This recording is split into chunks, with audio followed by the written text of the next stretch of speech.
ये किस्सा कल रात का ये किस्सा कल रात ही सुना है, जिसने सुनाया उन्हीं की ज़बानी बयान कर रहा हूँ। नीव कराची शफीक मोड़ के पास 2001 में हमने एक किराया की जगह पर नीव फैक्ट्री का स्टार्ट लिया था।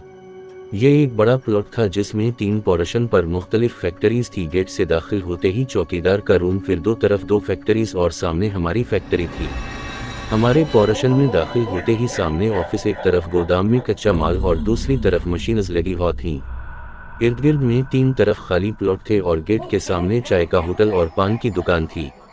हमारा नया नया काम था तो अक्सर वहीं सैंपलिंग वगैरह बनवाते थे और अक्सर देर रात तक वहीं बैठे रहते। खाना, चाय, सिगरेट के दूर भी चलते थे। एक रात करीब 10 सिवा 10 पर लड़के को खाना और चाय सिगरेट लेने भेजा हुआ था कि अचानक बारिश हो गई। थोड़ी देर बाद खाना आ गया तो सब साथ मिलकर खाने लगे। उसी दौरान बातों बातों में लड़के ने कहा कि हमारी फैक्ट्री की छत पर शायद चौकीदार की बीवी या बेटी बारिश में लाल जोड़ा पहने अकेली नहा रही है। हमने उसको कहा, ज्यादा मत देखना, ये पठान अपनी औरतों के बारे में काफी सख्त होते हैं, कुछ गलत समझ लिया तो तुझे मार मोर कर यहीं किसी खाली प्लॉट में दफना देंगे। खाने वगैरह से फारिग हुए तो बारिश भी रुक गई थी। हम सब घर के लिए निकलने लगे। गेट से गाड़ी निकलने लगी तो दानिस्ता नजर वही छत की तरफ गई तो वहाँ उस वक्त भी कौलाल चादर या दोपट्टा ओढ़े बैठा था। 2-3 दिन गुजर गए, बात आ गई हो गई। फिर अचानक एक बार फिर दिन के वक्त बारिश शुरू हो गई। इस बार बारिश कुछ ज्यादा तेज थी। हमारे पोर्शन में गोदाम वाली तरफ छत से पानी आने लगा तो हमने जल्दी जल्दी लोडर से माल साइड में करवाया और लड़के को चौकीदार के पास भेजा कि ऊपर छत से पानी आ रहा है तो हमको ऊपर जाकर प्लास्टिक बिछाना है ताकि पानी अंदर ना आए। मगर वो लड़का वापस आकर कहने लगा कि चौकीदार तो कह रहा है कि ऊपर जाने का कोई रास्ता नहीं, आप खुद किसी सीढ़ी का बंदोबस्त कर ली। हमको फौरन वो छत पर बैठी औरत याद आ गई तो मैं खुद चौकीदार के पास गया और इससे कहा कि जहां आपकी फैमिली रहती है हम इस तरफ से चले जाते हैं। चौकीदार हैरान परेशान कहने लगा, हमारी तो फैमिली गांव में है, छत पर तो कोई नहीं रहता, ना ही कोई रास्ता है, तो औरत कहां से आ गई। कल किस्सा अधूरा रह गया था, वो आज पूरा कर रहा हूँ। वो सुनकर हम खौफजदा तो हुए मगर बारिश का पानी छत से आ रहा था, इसको रोकना भी था।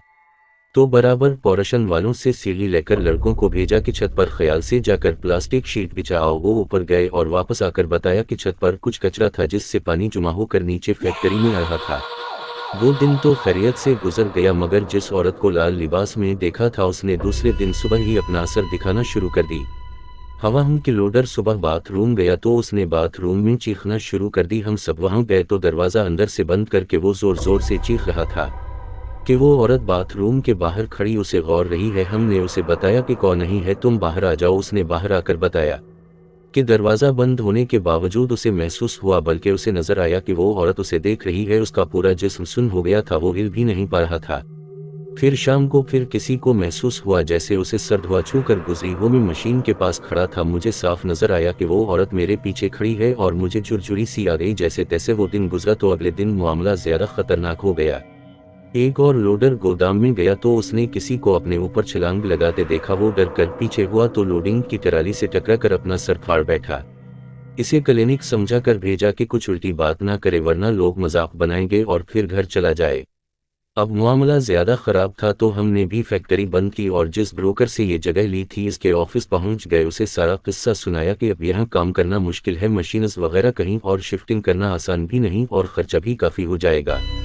ब्रोकर ने तोका के बरअक्स बात तवज्जो से सुनी और कहा कि मुझे इस बारे में कुछ मालूम है मगर कभी किसी पर ऐसा हमला वगैरह नहीं हुआ। हमने इससे ही सबा सिनेमा के करीब एक और जगह की बात की। फिर इसने इस लड़की के भूत या रूह की कहानी जो उसने 4-5 साल कबल सुनी थी वो बताया कि हमारे फैक्ट्री के प्लॉट के पीछे खाली प्लॉट में कुछ लोग शाम के वक्त ट्रकों से स्मगल शुदा माल और शराब वगैरह कारों में भरकर मुंतकिल करते थे कि एक रोज इस प्लॉट के सामने कच्ची आबादी से एक लड़का जिसकी 2 रोज बाद शादी थी वो अपने दोस्त के साथ हज्जाम के पास बाल बनवाने निकला तो इन गाड़ियों में से किसी एक कार ने उसे टक्कर मार दी। लड़का और इसका दोस्त उनसे उलझ पड़े तो खाली प्लॉट में जहां ट्रक खड़े थे इन लोगों ने उनको पकड़कर खाली प्लॉट में ले जाकर तशद्दुद किया जिससे दोनों हलाक हो गए। वो उनको वहीं छोड़कर भाग गए।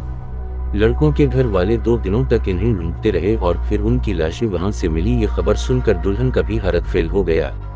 कहते हैं ये वही लड़की है जो इन तीनों प्लॉट्स के अतराफ अपने दौलहे के कातिलों को ढूंढती फिरती है। हमने वो जगह छोड़ दी और फिर कभी मुड़कर इस रोड की तरफ भी नहीं गए।